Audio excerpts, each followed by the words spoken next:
Bonjour et bienvenue sur la chaîne Paradoxe, la chaîne qui n'est plus exclusivement réservée au paradoxe. Je vais continuer à parler de probabilité, de statistiques, de théorie des jeux et de philosophie analytique.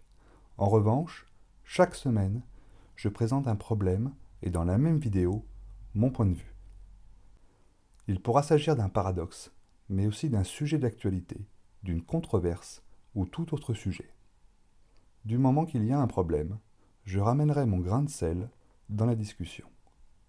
Je commence ce nouveau format par ce petit reportage du JT de France 2 datant du 1er mars.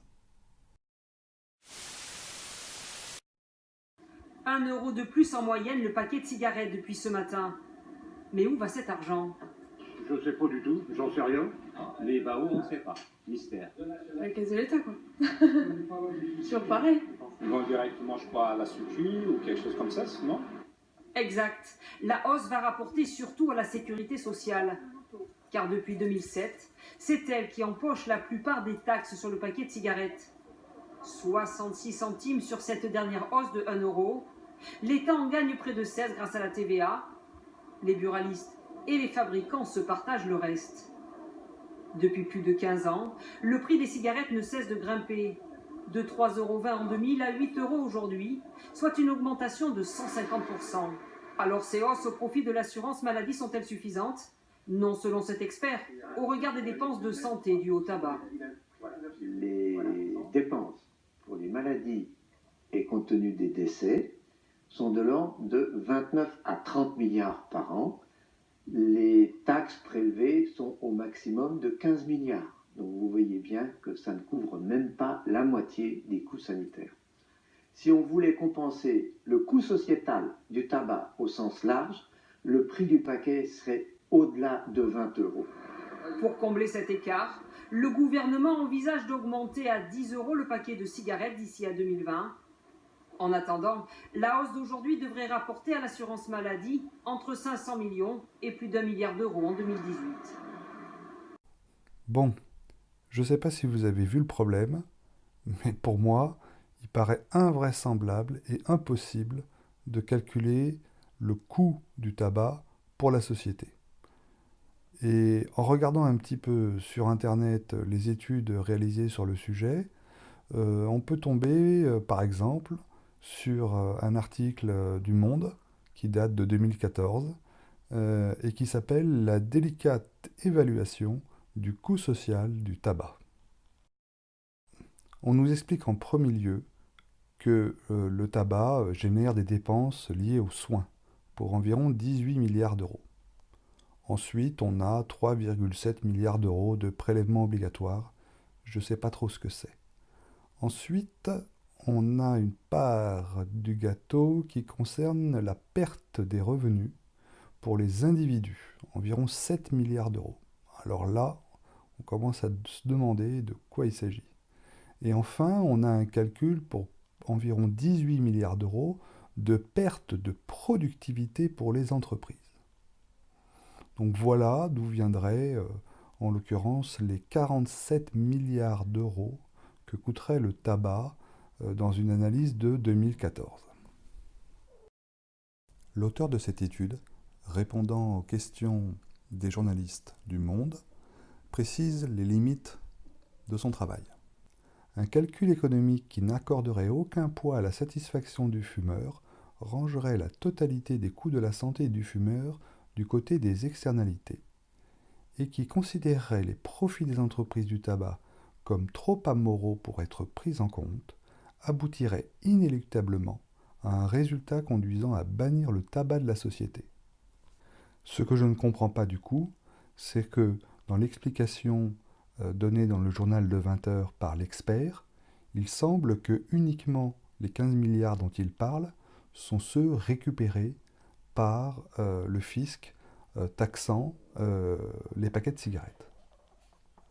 Donc, à aucun moment, on ne parle des profits des entreprises du tabac que cela génère.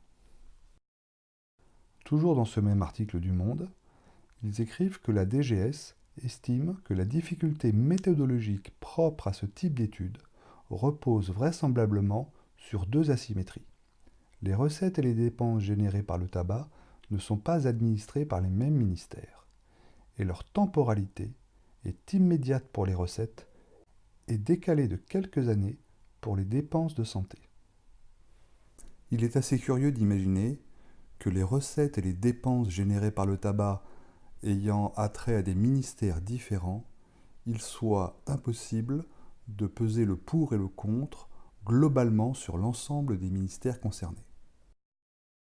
Mais la question du monde, la plus intéressante en termes d'économie, me semble être celle liée à la retraite. En effet, nous savons tous que la consommation de tabac diminue fortement l'espérance de vie. Il est donc clair, et de manière froide et cynique, que l'espérance de vie diminuant, le coût des retraites associées aux fumeurs sera moindre. Et là, on a une réponse de la Cour des comptes qui refuse d'intégrer les économies réalisées en termes de retraite. Le point de vue de la Cour des comptes est le suivant. À supposer en tout état de cause qu'elle soit mieux connue, une éventuelle soustraction de ces gains pour l'assurance vieillesse du coût global du tabagisme relèverait d'une comptabilité purement financière. Elle aboutit d'une manière éthiquement très discutable à ce que la collectivité traite comme un avantage la disparition prématurée d'une part significative de ses membres dans des conditions de pathologie particulièrement douloureuses.